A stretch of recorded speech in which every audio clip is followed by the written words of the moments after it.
Olá, a notícia está de volta com Alberto Zacarias Toron. Doutor Toron, para continuar nessa questão da justiça, da lentidão e do suposto excesso de recursos, o ministro Gilson Dipp, que é do STJ, ele tem uma visão de que o habeas corpus tem sido, de certa forma, vulgarizado, apresentado em excesso, numa tentativa, muitas vezes, de se protelar, de se adiar decisões. Eu queria que o senhor comentasse, porque o habeas corpus é um instrumento importantíssimo de todos os advogados, sobretudo dos advogados, dos penalistas. Eu publiquei recentemente um artigo num site jurídico chamado Conjur, falando sobre a racionalidade do sistema processual brasileiro. Eu discordo frontalmente dessa ideia do ministro Gilson Dipp. Aliás, não apenas eu, mas o próprio Supremo Tribunal Federal, num habeas corpus, que é o 110, 118 ou 118, 110, não importa agora, no sentido de que o habeas corpus é um importante instrumento de defesa do cidadão contra o poder punitivo. Contra em que sentido? Quando há ilegalidade ou abuso de poder. Então, veja você a seguinte situação. Se o sujeito foi condenado e a pena fixada pelo tribunal ou pelo juiz, ela é arbitrária, eu posso atacar isso de duas maneiras, ou pela via do recurso especial, ou pela via do habeas corpus, porque eu terei uma ilegalidade na fixação da pena representada pela falta de justa causa. O habeas corpus é um caminho muito mais rápido, o habeas corpus é um caminho muito mais célere. Então, claro que o seu cliente e o senhor vão querer optar pelo habeas corpus, né? Eu diria a justiça vai optar pelo habeas corpus. Sabe por que a justiça vai optar pelo habeas corpus? Porque ela, a justiça, vai poder remediar o excesso mais rapidamente. Ou o padrão da justiça seria aquele padrão lusitano, por que decidir agora se eu posso decidir depois? Então, nós precisamos ter presente muito isso. Por outro lado, o recurso especial é um recurso que tem uma série de armadilhas. Então, eu diria o seguinte, na linha do que disse o ministro Peluso, é até possível extinguir o recurso especial e mesmo extraordinário em matéria criminal e manejar apenas o habeas corpus, porque qualquer vulneração no processo penal... O senhor não é contra algum tipo de ajuste? O senhor não acha que há um excesso? Qualquer vulneração à Constituição ou à lei federal no processo penal é um constrangimento ilegal remediável pela via do habeas corpus. Então, essa ideia de banalização do habeas corpus, ela é uma ideia que, no meu modo de ver, ela é absolutamente fora de lugar, porque toda vez que o habeas corpus não for de ser concedido, o próprio tribunal vai denegá-lo. O que não se pode é tolher um instrumento que é mais rápido, que é mais célere e que não tem armadilhas a pretexto de que ele retarda decisões. Retarda porque ele não tem efeito suspensivo. Quem lhe dá efeito suspensivo são os juízes, no Superior Tribunal de Justiça, no Supremo, nos tribunais de justiça, nos tribunais regionais federais. Então, se o próprio juiz concede uma medida cautelar, quando eu falo juiz da Suprema Corte, juiz do STJ, nós chamamos de ministros, mas são juízes. São juízes. Veja você o seguinte, se eles concedem efeito suspensivo a alguma decisão impugnada pela via do habeas corpus, é porque reconhecem que há uma ilegalidade em tese. Então, não se pode falar que o habeas corpus retarda as situações. Agora, doutor Toron, eu queria voltar um pouco ao caso do João Paulo, que foi condenado por corrupção passiva, peculato e lavagem de dinheiro. Durante muito tempo, o PT sustentou o discurso de que o mensalão não existiu, de que não houve compra de votos, que foi apenas um caso de Caixa 2, minimizando até a gravidade do Caixa 2, na minha opinião. Pergunto para o senhor que acompanhou esse caso. A condenação do João Paulo Cunha e as decisões que o Supremo vem tomando, houve, no entender do Supremo, desvio de recurso público, os empréstimos do Banco Rural para as empresas do Marcos Valério e para o PT, na visão do Supremo, foram fraudulentos. Na sua opinião, o que é o mensalão e qual é a gravidade que ele tem? Bom, a primeira coisa que eu queria dizer é que o deputado João Paulo Cunha é uma figura absolutamente lateral nessa situação do mensalão. Veja você que ele sequer foi acusado de integrar a quadrilha que perpetrou todos esses crimes. Ele não integrava o núcleo publicitário, ele não integrava o núcleo político e também não integrava o núcleo operacional, como o Ministério Público qualificou na denúncia. Ele é uma figura que aparece lateralmente nesse processo. Ele, a rigor, poderia ter sido denunciado numa ação autônoma, não é? O ministro Lewandowski e o ministro Toffoli entenderam bem a situação, no meu modo de ver. E me refiro aqui exclusivamente ao deputado João Paulo Cunha. Por quê? Eles foram claros em entender que os R$50 mil recebidos diziam respeito a pagamentos para a realização de pesquisas. A mim me parece muito pouco crível que num contrato de 11 milhões alguém fosse receber R$50 mil a título de corrupção. E mais, o Marcos Valério esteve na casa do João Paulo Cunha, na casa oficial, residência oficial, na véspera. Esteve na véspera, porque se fosse hipótese de corrupção, o dinheiro seria entregue ali. E absolutamente não era hipótese de corrupção. Isso é o que sustentam várias pessoas neste processo. No meu modo de ver, não há prova em contrário. Então, quando dizem que era Caixa 2, eu não acho que se minimize a questão do Caixa 2. É crime. Agora, uma coisa é dizer que é Caixa 2, outra coisa é dizer que se trata de dinheiro de corrupção. O Arnaldo Malheiros Filho, que é um grande advogado criminalista... Advoga para o Delúbio Soares no processo. Advoga para o Delúbio Soares. Eu acho que ele foi muito feliz em mostrar duas coisas. Primeira, a de que quando supostamente as verbas, o dinheiro teria sido repassado, não havia votação a favor do governo. E a segunda coisa é que cooptação política não se faz com esse tipo de dinheiro, mas se faz com cargos no governo. E, no meu modo de ver, não existiu esse pagamento para deputados. Respeito as opiniões em contrário, mas não sou partidário delas.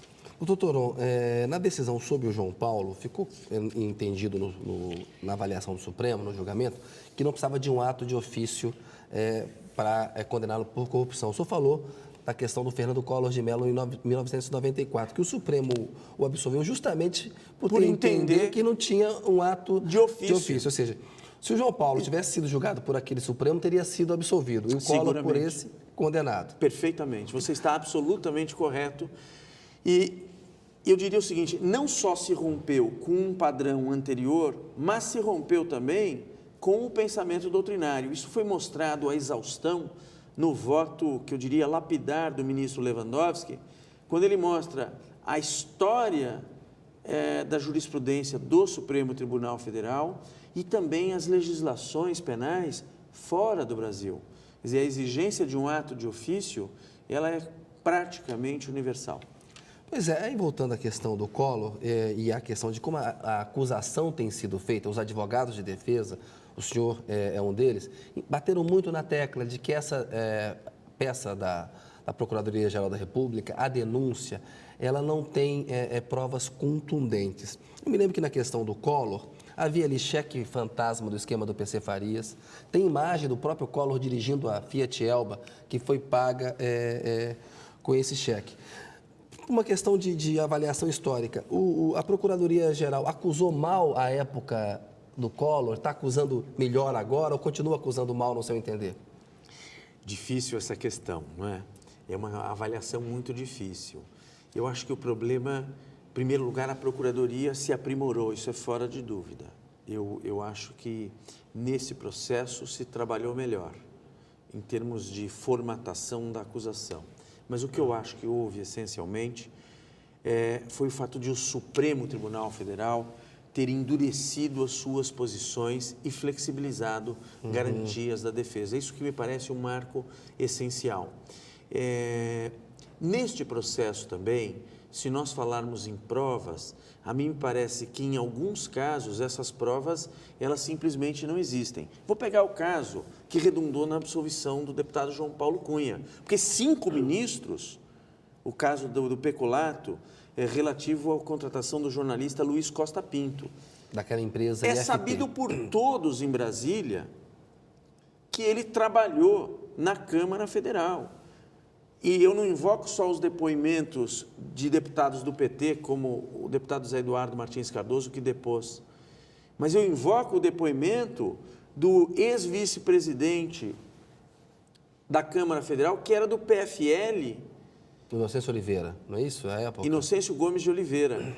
E o deputado Inocêncio, com todas as letras, disse que ele trabalhava para a Câmara. Agora, é preciso entender o seguinte, a Câmara e as instituições em geral, elas se expressam pela voz do seu presidente. Esse é um vício presidencialista que nós temos na OAB também, não é?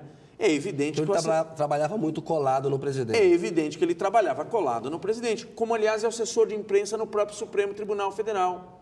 Então, veja você que coisa interessante. E mesmo assim, 5 ministros, apesar da prova clara de que ele trabalhou para a Câmara, acharam que era dinheiro desviado porque ele era só assessor de João Paulo Cunha. A mesma coisa, Kennedy, nós vamos ter em relação à contratação da SMPIB. Porque o que se disse? Diz que a SMPIB não fez nada, que ela delegou, que ela subcontratou 99% do trabalho. Ok. Mas a própria Polícia Federal, nos seus laudos, diz que os trabalhos subcontratados foram feitos. Se os trabalhos foram feitos, é preciso perguntar o seguinte, onde está o dano para o erário? O dano para o erário, que é essencial para a caracterização do crime de peculato, não existe. E queria lembrar o seguinte, dos 10 milhões do contrato, 7 milhões foram gastos com publicidade efetivamente veiculada. Então, veja, o que nós temos como sobra dessa Você acha que o Supremo condenou o João Paulo sem prova, então? Neste caso do peculato, não só não havia prova de peculato, como as provas dos autos demonstram claramente que ele não praticou esse crime. Mas aí tem uma... Agora, veja a diferença. Se você falar da corrupção, nós até podemos dizer, bem, ele recebeu 50 mil. Há um indício de que há algo errado, ele recebeu 50 mil. Mas agora, no peculato, me parece clamorosamente uma injustiça. Porque quais foram os honorários da SMPIB? 1.077.000 reais. Destes 1.948.000 são representativos de comissões oriundas da publicidade efetivamente veiculada. Eu pergunto novamente, o que é peculato aí? O que é dano aí? Pois é, o senhor falou há pouco da questão dos indícios, das evidências e do ministro Peluso. Ele falou, o Supremo está com uma visão de que provas indiciárias, que evidências podem ser suficientes se reunidas por uma condenação. E o ministro Fux e o ministro Dias Toffoli, o Luiz Fux e o Dias Toffoli, tiveram uma discussão sobre aquela questão do ônus da prova, que sempre cabe a quem acusa provar. Isso é clássico. Mas o ministro Fux disse, olha, se você alega que não estava na rede, que estava na Rede TV e que não cometeu tal crime, mas você estava na Rede TV, você tem que provar que você estava na Rede TV entrevistando o Toron e não cometendo tal crime. Você tem que fazer uma contraprova. Como que o senhor avalia essa questão de provas indiciárias serem suficientes para uma condenação e a questão do ônus da prova, se é absoluta ou não é? Indício, de acordo com o Código de Processo Penal, eu vou falar de cabeça, talvez eu erre numa palavrinha ou noutra, indício é circunstância conhecida e provada que, por indução, nos autoriza a crer num outro fato. Então, por exemplo, o cara sai de uma casa com uma espada ou com uma faca banhada em sangue. Entram depois nessa casa e vê-se lá que é um morto. Tudo indica, se outra pessoa não entrou ali e a vítima morreu com facada, que esta pessoa que saiu com a faca banhada em sangue foi a autora do crime. Aquilo é um indício. Aquilo é um indício, é um indício. Eu tenho uma circunstância conhecida e provada, o sujeito saiu da casa, isso é conhecido e provado, com a faca banhada em sangue, conhecido e provado, mas eu não tenho a prova do crime. Mas isto pode autorizar a condenação. O indício como meio de prova é válido. Agora, ele precisa ser conhecido e provado e não pode ser contrariado por outros contraindícios. Isso também é muito importante na avaliação dos indícios. Já quando nós falamos de ônus da prova, o ônus da prova é de quem acusa. Se eu digo que matei em legítima defesa, o Ministério Público vai ter que mostrar que esta prática homicida se deu sem qualquer justificativa. Claro que eu, se matei em legítima defesa, também terei que mostrar concorrentemente por que matei. Mas isso não elide o dever de um Ministério Público provar na íntegra que se tratou de uma ação prevista no direito, portanto típica e injusta. Essa é uma atribuição, é um ônus do órgão da acusação. Qualquer flexibilização ali leva a injustiças profundas e leva à inversão do ônus da prova, que contraria uma garantia constitucional que é a da presunção de inocência. Lembremos-nos todos que a presunção de inocência é também uma regra de tratamento processual. Doutor Toron, a gente sabe que o Poder Judiciário vem passando por um processo de transparência, o CNJ, o Conselho Nacional de Justiça, tem feito investigações para abrir essa caixa preta. Uma coisa que é vista como uma conquista é a transmissão do julgamento na TV Justiça do Supremo. Nesta semana, alguns deputados do PT, parlamentares, criticaram o Supremo Tribunal Federal. E entre as críticas havia uma que era justamente essa, de um julgamento televisionado, de uma suposta pressão excessiva da opinião pública. Eu pergunto para o senhor acha que a opinião pública, o fato do julgamento estar sendo televisionado, isso tem influenciado para o Supremo ser mais duro com o Celso? Eu penso que não. E aqui eu me aparto do que pensam uns e outros. Eu sou francamente favorável à TV Justiça. Acho bom que os julgamentos sejam públicos, e público hoje, como lembra o nosso querido Eugênio Butti, público é o que passa na televisão. Não basta abrirem-se as portas. Eu sou favorável ao televisionamento dos julgamentos e acho que isso deveria ser expandido para o Superior Tribunal de Justiça, para as turmas do Supremo Tribunal Federal também. De modo que eu não acho que é por aí. Porque, veja você, muitos ministros ficaram muito à vontade para absolver quando entendiam que era o caso. Cito a ministra Rosa Weber, que absolveu o deputado João Paulo Cunha da prática de lavagem. Ela o faria com ou sem televisão. Acho que quem absolveu também o faria com ou sem televisão, idem para quem condenou. A televisão tem um efeito pedagógico.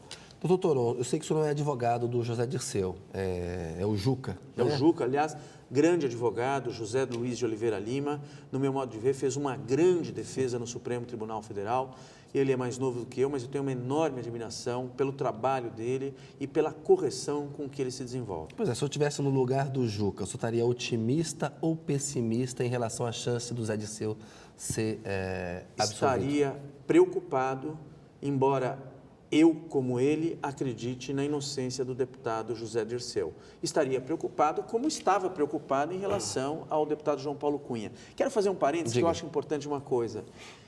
Embora eu acompanhe o deputado João Paulo Cunha desde o nascimento da comissão que o processou, na comissão de ética, desde o processo na comissão de ética na Câmara, portanto nós estamos falando de 2005 mais ou menos, e acompanhei o inquérito, a ação penal, fiz a defesa dele, a defesa preliminar, a resposta à acusação, sustentei oralmente naquela fase da defesa, isso em 2005, na Câmara, portanto, deve ter sido 2004, 2003.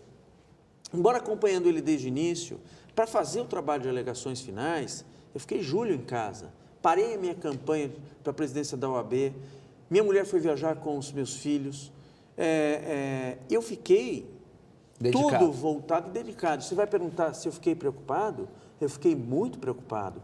Advogado que não se preocupa é advogado com o qual nós temos que ter muito cuidado, viu, Kennedy? Mas o raciocínio que o Supremo usou para condenar o João Paulo, a mesma linha nos sinaliza que deverá haver uma condenação do Zé Dirceu ou não é automático isso? Não é automático isso. Eu penso que não é automático e eu torço para que o deputado Zé Dirceu venha a ser absolvido. E no seu entendimento, o que o senhor vê ali no processo, o senhor acha que não existem provas contra o Dirceu?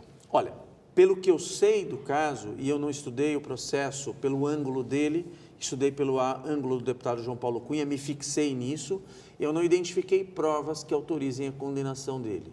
Quero lembrar que eu sou um advogado que tem uma visão parcial, uma visão de quem estudou o processo e não identificou provas para condená-lo. Mas a minha preocupação fundamental foi com o deputado João Paulo Cunha. E há uma diferença, o senhor como um advogado que entende desse riscado, entre o crime de corrupção e passiva e formação de quadrilha, no sentido assim, de que formação de quadrilha ele permite uma argumentação mais subjetiva e que, portanto, seria mais difícil condenar por corrupção ativa, mas é mais fácil condenar por formação de quadrilha, isso falando em tese? Sim, falando em tese você tem toda a razão.